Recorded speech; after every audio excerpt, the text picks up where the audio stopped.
New this morning, students and teachers in Colchester waking up, I should say, to new leadership. The Board of Education announcing just last night the previous superintendent is out and a new one now stepping in. Your reporter Anna Stansfield live out to the Board of Ed this morning. Anna, good morning to you. So will people in town be familiar with this new person?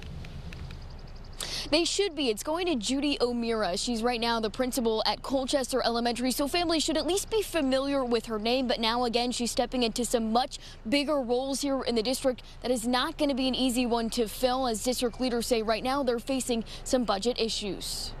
Judy O'Meara is now running the ship in Colchester, the district's new acting superintendent. The Board of Education making the announcement last night during a special meeting in the midst of major budget pressure.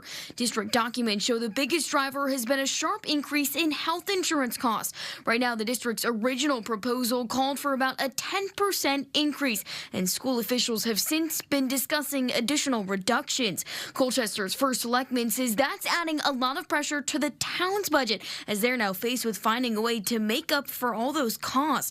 With a new acting leader for the district, the Board of Education is hoping to address these issues, writing in part, quote, "We will continue to work collaboratively to address budgetary issues with focus and care."